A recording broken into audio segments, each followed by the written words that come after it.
최근에 교회와 관련하여 한 문구가 유행한 적이 있습니다. 혹시 성도님도 한 번씩 들어보셨을 겁니다. 그게 뭐냐면 기적이 상식이 되는 교회입니다. 기적이 상식이 되는 교회. 엄청 멋있지 않습니까? 많은 성도님들이 그 문구를 사랑했고요, 그렇게 되기를 소원했습니다. 기적이 상식이 되는 교회. 이런 교회가 과연 어떤 교회일까요? 특별히 우리 학생들, 기적이 뭘까요?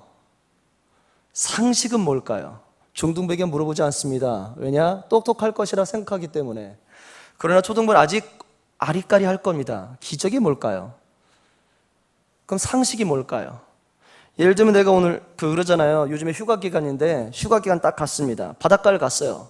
어느 날 바다를 바라보면서 하나님이라고 한번 외쳤는데 바다가 쭉 갈라지는 겁니다. 그런 게 과연 기적일까요? 아니면 우리 학생들이 공부할 때 보면 반에서 50명이 정원인 그 반에서 내가 40등을 하고 있는데 어느 날 시험을 봤는데 3등을 하는 거예요. 이런 게 기적일까요? 만약 기적을 체험한다면 얼마나 행복하겠습니까? 저도 궁금했습니다. 과연 기적과 상식이라는 단어가 무슨 뜻일까? 천만인의 검색사전 네이버에 검색해봤는데 기적이란 이렇게 표현하고 있습니다.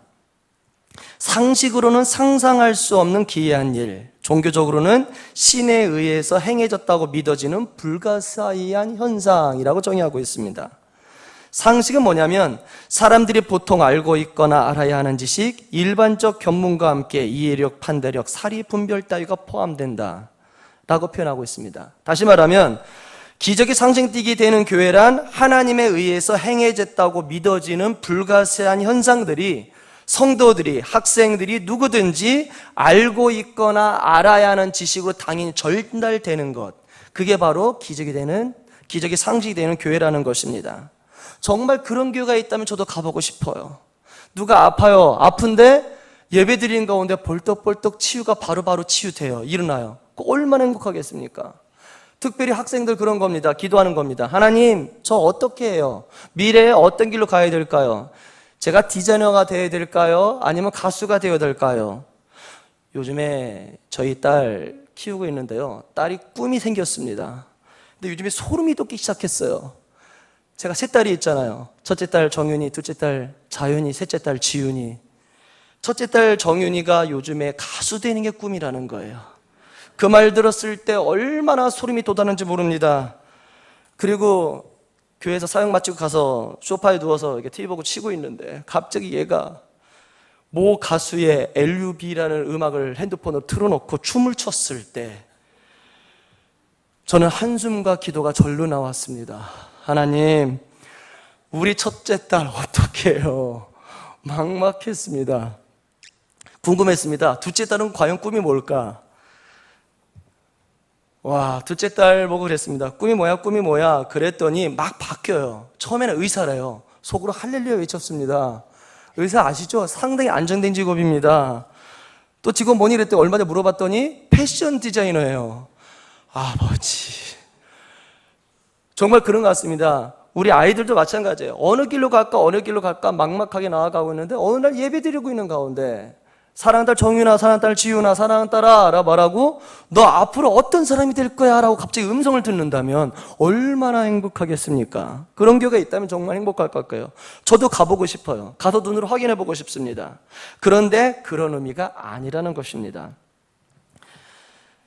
근데 이 문구를 잘 묵상해 보면요, 재미있는 게 있습니다. 그게 뭐냐면 아까 말씀하셨다시피 기적이 상식이 되는 교회, 이 말은 기적과 상식이라는 단어는 결코 합해줄 수 없는 거예요. 뉘앙스 그렇지 않습니까? 아까 처음에 뭐라고 했죠? 기적은 상식으로는 상상할 수 없는 기이한 일입니다. 기적과 상상, 기적과 상식 아예 만나지 못하는 평행선상에 있다는 얘기입니다. 그럼 그것과 오늘 성경 본문과는 어떤 내용이 있을까요? 어떤 연관성이 있을까요? 오늘 성경 본문을 보시면 다윗과 골리앗의 싸움이 나옵니다. 이건 누구든지 다 아는 내용이에요. 하나님을 잘 믿는 크리스찬이든 하나님을 전혀 믿지 않는 넌 크리스찬이건 다 아는 내용입니다. 우리 학생들도 다윗과 골리앗 얘기 다 아실 겁니다. 그죠? 다 알죠? 모르나요? 그죠? 다 알죠? 다 압니다. 왜요? 말도 안 되는 내용이에요. 키도 작은 다윗이, 저도 중학교 때 그렇게 배웠습니다. 말도 되지 않는 작은 난쟁이 똥자루 같은 다윗이 그 큰 골리앗과 싸워서 그것도 어떻게? 돌 하나로 던져서 정확히 명중함으로 말미암아 승리했다는 이야기. 제가 어렸을 때 들어도 스펙타클했어요. 와, 과연 그렇게 가능한 것이냐? 하나님 잘 믿으면 나도 나중에 다윗과 싸움에서 그렇게 이길 수 있는 것이냐? 하나님이 그렇게 도와줄 수 있는 것이냐? 그것도 돌이 피하는 게 아니라 정중앙에 딱 맞아 떨어짐으로 말미암아 그런 기적을 맛볼 수 있을 것이냐? 나도 잘 믿으면 되는 건가? 정말 그렇게 고민한 적이 있습니다. 오늘 성경 보면 보시면 정말 그 이야기를 다루고 있어요. 다윗과 골리앗이 붙게 되는 겁니다. 근데 성경 본문을 잘 묵상하면 참 재미있는 게 있습니다. 그게 뭐냐면 다윗과 골리앗에 대해서 이야기를 하고 있는데 둘이 그래요. 둘이 싸우게 됐대요. 이것은 간단히 표현해요. 그런데 놀랍습니다. 다윗과 골리앗이 싸운다는 얘기는 간단히 표현하고 실제는 그 둘이 나누는 대화를 길게 풀고 있어요. 골리앗이 그런 겁니다. 네가 나를 개로 생각하냐? 왜 막대기 들고 와? 야, 너 키 요만한 거 아이고. 제가 초등학교 때 키 큰 친구랑 싸움 붙은 적이 있습니다. 붙은 적이 있는데 보시면 알겠지만 제가 좀 소공자처럼 생겼잖아요. 제가 어렸을 때 키가 되게 작았습니다. 제가 13번, 10번, 9번 그랬어요. 진짜 키가 작았어요. 근데 키 큰 친구가 있었는데 맨날 갈 때마다 꼭 제 머리를 쥐어 박는 거예요. 그 느낌 아시죠? 이거 소수자의 그 학대받는 거 당해봐야 알아요. 지나갈 때마다 툭툭 알람대로 돌아가는 거예요. 나중에 너무 화가 나서 어떻게 해요? 그 키 큰 친구가 앉아있을 때 제가 뒤에 가서 한 대 때렸어요. 그리고 제가 후회했습니다. 그 친구가 한 대 맞고 일어났는데 와, 제 팔의 길이로서는 그 친구의 얼굴에 손이 닿지 않음을 깨닫고 공포를 느꼈습니다. 정말 저도 이제 싸움이 붙었는데 때리려고 아무리 주먹 휘둘러도 이게 맞아야 말이죠. 정말 그 친구를 어떻게 휘둘르는데 그냥 한 대 맞는데 저는 아무리 휘둘러도 안 맞는 거예요. 그래서 다윗과 골리앗이라는 얘기를 주일학교에 들었을 때 희열을 느꼈어요. 나는 안 되는 거 믿음을 갖게 되면 크게 하며 나도 한 방에 보낼 수 있나 그런 생각 해본 적도 있습니다. 딱 보시면 그런 거예요. 다윗과 골리앗이 싸웠다는 이야기보다 딱 나오는데 그런 거예요. 야, 네가 나가 개로 보여? 다시 한번 그런 것이죠. 어이, 난쟁이 똥자루. 네가 나 때릴 수 손 댈 수 있을 것 같아. 이런 얘기예요. 근데 다윗은 참 명언입니다. 뭐라 그랬냐면 네가 정말 내가 믿는 하나님 모욕하는데 나는 그 하나님의 이름을 나아가는 거야. 다시 말하면 이런 얘기가 똑같습니다. 키 큰 친구가 저를 보고 그러는 거예요. 야, 난쟁이 똥자루 너 나를 건드릴 수 있겠어? 라고 말하고 있는데 제가 그러는 거야. 야, 우리 아빠 누군지 알아? 우리 아빠 대단한 사람이야. 너 죽었어 라고 하고 싸움을 붙는 거예요. 누가 이길까요? 객관적으로는요, 다윗이 이긴다는 건 천부당 만부당한 말입니다. 말도 안 돼요. 키 작은 친구가 키 큰 친구를 어떻게 이긴단 말입니까? 근데 희한한 건 뭐냐면 그들이 다루는 대화 내용을 성경 깊이 말하고 있어요. 너 날 개로 봐? 아니야, 난 하나님의 이름 나가 싸울 거야. 하나님 너를 나한테 맡길 거야. 붙자. 그 얘기예요. 그러면 오늘 성경 본문을 통해서 하나님은 어떤 말씀을 우리에게 하시는 걸까요? 첫 번째입니다.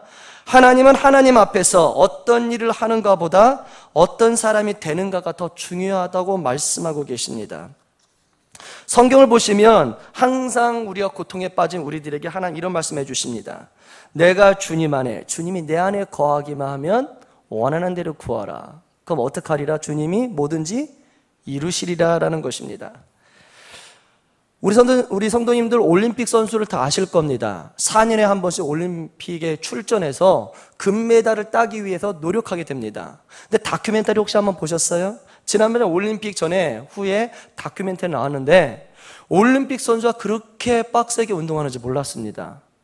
특별히 유도의 금메달 딴 어떤 한 선수를 집중 조명하면서 나왔는데요. 4년 동안 금메달 따기 위해서 노력하는데 아주 치열하게 훈련하는 거예요. 유도 해보셨습니까? 사람 아시죠? 1대1과 만나서 잡고 업어치기든 매치기든 기술을 들어가게 되는데 사람이 딱 붙었을 때 업어치기든 하려면요 힘이 어지간해서는 넘기질 못해요. 한번 해보셨습니까? 안 들려요.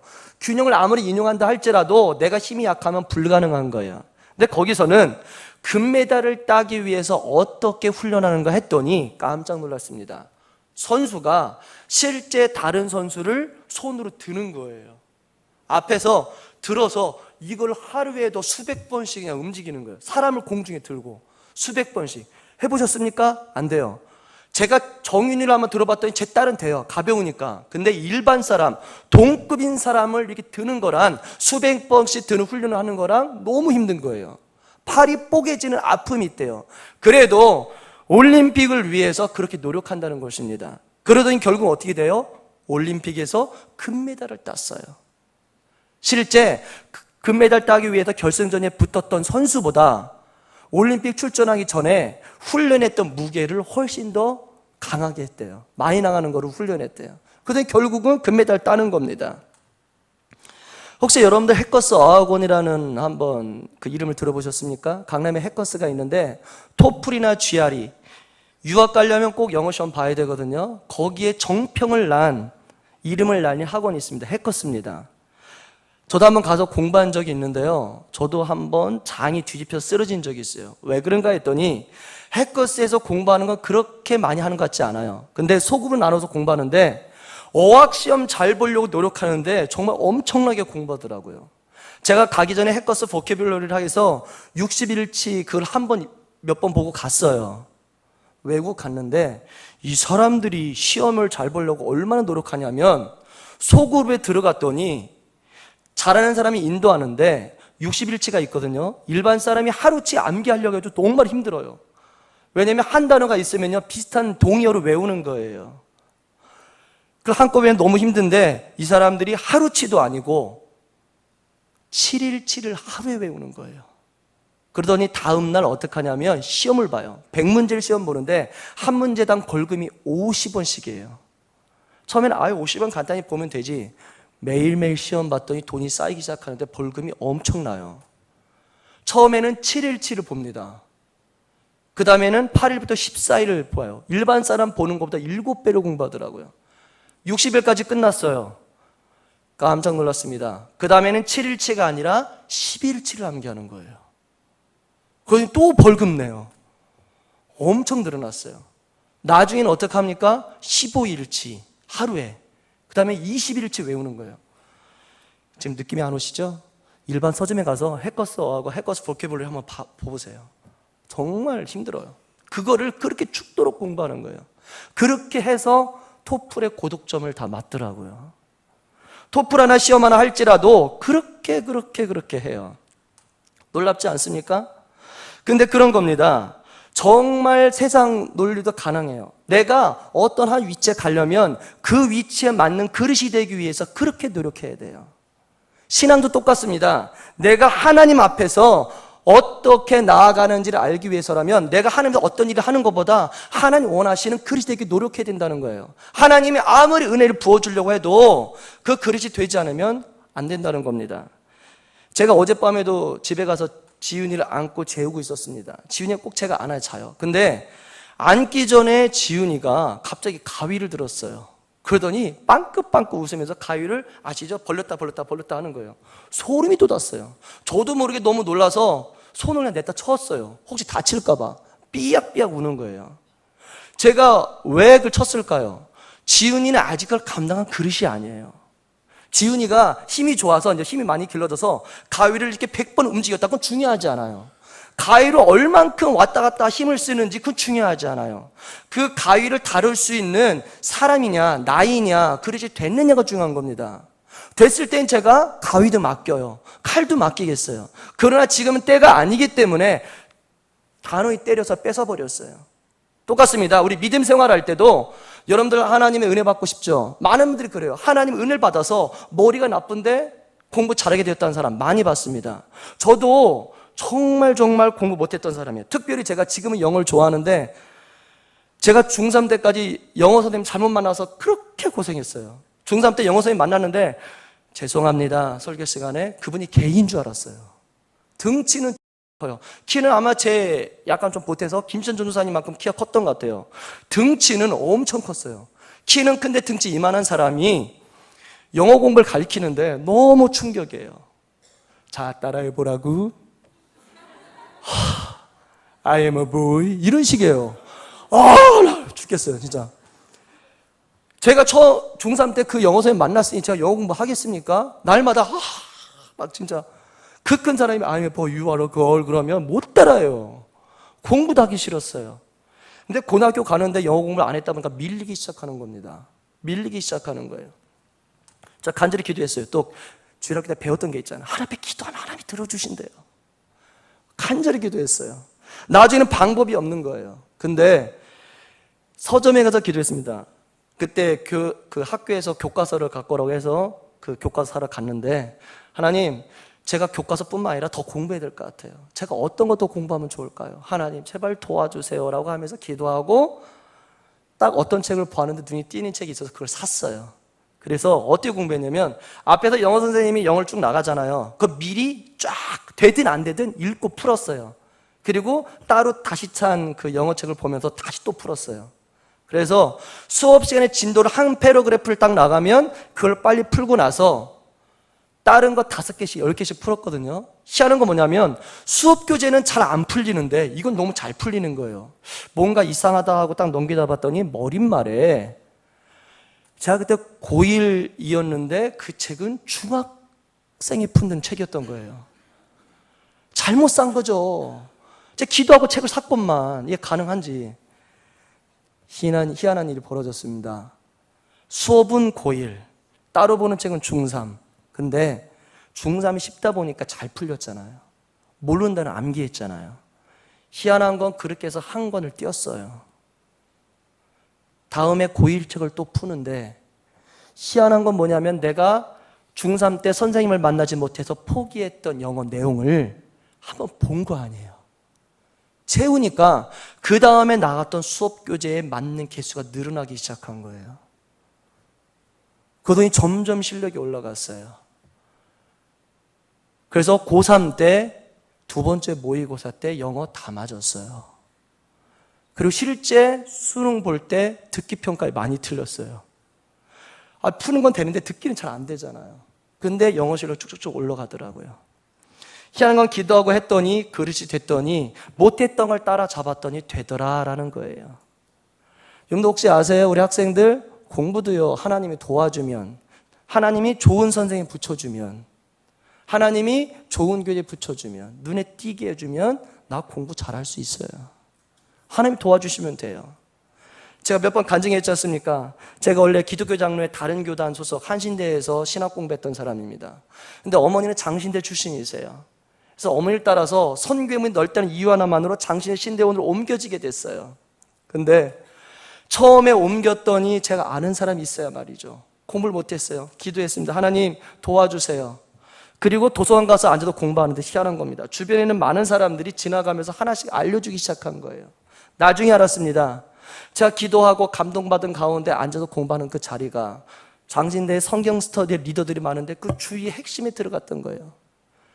모르는 사람이 와서 공부하는데 스터디 리더들, 스터디 가리키는 성경 강사들이 있거든요. 그분들이 지나면 하나씩 알려준 거예요. 이건 무슨 책 보세요? 뭐를 외우세요? 단기간에 하면서 정말 머리도 안 좋은 제가 장신대 합격했던 이유가 정말 주님의 은혜예요. 좋은 사람 붙여줬어요.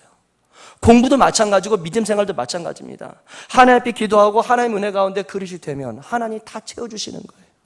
정말 그 놀라운 역사 영원히 맛볼 수 있게 간절히 소원합니다. 두 번째입니다. 하나님은 우리들은 약하나 그분은 강한 분이시라고 말씀하고 계십니다. 오늘 보시면 다윗이 골리앗에게 나아갔어요. 무기는 간단합니다. 물맷돌 5개와 막대기 하나. 여러분들에게 한번 질문 한번 드리겠습니다. 다윗이 돌을 던졌어요. 한 방에 정중한 맞추고 승리했는데, 제가 질문 드릴게요. 한 번 맞췄던 그 돌이 기적의 돌일까요? 상식의 돌일까요? 한번 말씀해 보세요. 기적의 돌일까요? 상식의 돌일까요? 아리까리하죠. 기적의 돌이라고 하자니 이게 좀 아닌 것 같고 그렇게 쉬운 문제 낼 것 같지 않고 상식의 돌이라고 내가 믿음 없는 것 같고. 잘 생각해 보시면요, 그 돌은 상식의 돌입니다. 목사님 믿음 없는 소리. 아니요. 오늘 성경 보면 읽지 않았지만 34절에서 37절 보시면 뭐라고 하냐면 이런 구절 있습니다. 한번 읽어드릴게요. 다윗이 사울에게 말하되 주의 종이 아버지 양을 지킬 때에 사자나 곰이 와서 양떼에서 새끼를 물어가면 내가 따라가서 그것을 치고 그 입에서 새끼를 건져내었고 그것이 일어나 나를 해하고자 하면 내가 그 수염을 잡고 그것을 쳐 죽였나이다. 주의 종이 사자와 곰도 쳤은즉 살아계신 하나님의 군대를 모욕한 이 할례받지 않은 블레셋 사람이리까 그가 그 짐승의 하나와 같이 되리이다. 또 다윗이 이르되 여호와께서 나를 사자의 발톱과 곰의 발톱에서 건져내었은즉 나를 이 블레셋 사람의 손에서 건져내시리이다. 사울이 다윗에게 이렇게 가라 여호와께서 너와 함께 계시기를 원하노라. 아멘. 다윗은 골리앗과 붙으러 갔을 때 자기의 가장 큰 장기를 분명히 들고 나갔을 거예요. 그게 뭐예요? 막대기와 물맷돌이에요. 다시 말하면 옛날부터 내가 양을 관리했지만 수많은 환란이 왔어요. 혼자 얼마나 힘들었겠습니까? 싸우려면 수없이 물맷돌 던지고 막대기를 싸웠을 거 아니에요. 이거 하나하나 내가 정말 어렸을 때부터 고통 속에 있던 그 고통 하나하나를 하나님이 사용하신 거예요. 물맷돌 던져보셨어요? 아무리 던져도요 정확하게 안 맞아요. 심지어 우리가 갖고 있는 고무줄 아시잖아요. 손가락 끝에 메고 여기 매면 쏘면 나가요. 이것도 안 맞아요. 많이 쏴본 사람이 맞추지 그냥 갑자기 메고 딱 쏴보면 안 맞아요. 물맷돌도 마찬가지예요. 딱 한 방에 맞아서 기지개돌처럼 보이지만 사실 하나님은 다윗이 어렸을 때부터 고통당했던 그 하나하나를 하나하나 사용하셨던 겁니다. 쌓여서 어느 순간 그게 달인의 경제에 이르러서 한 번 던졌을 때 정확히 맞췄던 이유가 하나님이 상식을 사용해서 기적을 만드셨던 하나님이기 때문에 그게 가능했던 것입니다. 이 물맷돌 어떻게 보면 기지개돌 같지만 사실은 상식의 돌입니다. 내가 믿음 생활도 마찬가지인 것 같아요. 처음에 하나님 앞에 기도해요. 하나님 내 가정, 내 자녀, 내 앞길 열어주세요. 그러나 처음에는 응답이 안 와요. 그러나 내가 기도하고 포기하지 아니하고 실망했다가 다시 일어났다가 다시 기도하고 실망했다가 다시 기도하고 그럼 어느 시기가 되면 내가 그릇이 되면 하나님은 내가 기도했던 하나하나를 사용해 주셔서 정말 놀라운 기적을 그때 이루신다는 겁니다. 기적과 상식은 만나지 않는 게 아닙니다. 하나님은 상식을 쌓아 올려서 기적을 몇 보게 하시는 분이십니다. 그런 놀라우신 분이시라는 거예요. 제가 10여 년 전에 필리핀 마닐라 민드로섬에 선교 갔을 때 이야기입니다. 초등부의 전도사님 우리 박전 전도사님도 저랑 사실은 10여 년 전에 같이 그때 갔다 왔었거든요. 민도소름에 갔었을 때 한 경찰관이 테러리스트 총에 맞아서 마비된 적이 있어요. 근데 그 사람이 하나님 믿는 사람이었어요. 총을 군데군데 6방 맞아서 누워 있었어요. 우리 봤을 때 침을 질질 흘렸어요. 그 나아가는데 그 사람이 그런 거예요. I believe in God, I trust in God. 영어로 떠듬떠듬 말하고 있더라고요. 필리핀도요 카톨릭이지만 많은 사람들이 하나님 믿어요. 그러고 있더라고요. 우리는 한국에서 왔다고, 당신이 더 기도하고 싶다고. 영어로 했습니다. 간단하죠. We came from Korea. We wanna pray. 아시죠? 기도하기 원한다고 기도를 했어요. 아이들도 있었거든요. 우리 기도하자. 하나님 믿음이 있으면 하나님 꼭 응답해 주신다. 통성으로 기도하고 막 아이들 울면서 같이 기도했어요. 마치고 선교센터, EMTS 센터로 들어오는데 전화가 왔어요. 사모님이 할렐루야 외치면서 너희들 기도하고 왔다며. 그 경찰관이 일어났대라고 하는 거예요. 다시 말하면 그런 겁니다. 총 6방 맞으면 몸 마비되면요 이게 풀려지기 힘들어요. 그런데 저희들의 믿음이었을까요? 그 당사자가 끊임없이 하나님 믿는 거예요. 하나님이 세울 줄 믿다라는 거예요. 결국 일어났다라는 겁니다. 사랑하는 우리 성도님들, 우리 학생들, 하나님 앞에 기도하는 때로는요 되게 어리석어 보여요. 아우 내가 하나님 앞에 1시간 기도하니 차라리 영어 단어 100개, 150개 외우는 게 낫겠다. 근데 희한해요. 기도하잖아요. 기가 막히게 여유가 생기고요. 내 불안감이 마음에서 없어져요. 결국 내가 승리할 수 있는 환경을 누가 세워요? 하나님 만드신다는 것입니다. 하나님 앞에 나 기도하면 응답 없는 것 같지만 그거 무의미하게 보이는 그 상식을 막 쌓아 올려서 나중에는 기적의 열매를 하나님 맺어주신다는 거예요. 그래서 우리가 할 수 있는 최선이 무엇입니까? 끝까지 하나님을 신뢰하는 거예요. 여러분들 주면 하나님 눈에 안 보이잖아요. 그러나 포기치 아니하고 아니야 하나님 계시다잖아. 믿고 나아가 보세요. 내가 장년되고 그게 열매가 쌓여지면 노력이 쌓여지면 결국은 주님 앞에 승리하는 그날이 분명히 옵니다. 왜요? 하나님은 살아계시기 때문에 그렇습니다. 정말 여러분들 절대 낭망하지 마십시오. 낭망하신 분 있으십니까? 일어나세요. 우리 학생들 중에서 시험 못 봐서 낭망해요? 일어나요. 다시 하면 돼요. 인생 무너진 거 아니에요. 절대 포기하지 마세요. 하나님만 바라보고 노력하고 엎드리고 나아가면 다윗이 그랬던 것처럼 깡대고 있게 내가 지금 솔직히 영어 시험 못 봤어. 지금 시험 망쳤어. 그러나 다시 한번 해봐야지. 밟고 일어나면 밟고 일어나는 그 상식을 하나님은 사용하십니다. 날마다 하나님만 신뢰하고 나아가십시오. 하나님은 살아계시기 때문에 그 하나님의 이름 그대로 우리들의 모든 것 바꾸실 것입니다. 최선은 낭망만 하지 않으면 됩니다. 늘 하나님만 끝까지 신뢰하고 나아가셔서 상식을 기적으로 바꾸는 그 놀라운 역사 날마다 맛볼 수 있기를 예수님의 이름으로 간절히 축원합니다. 함께 기도하겠습니다.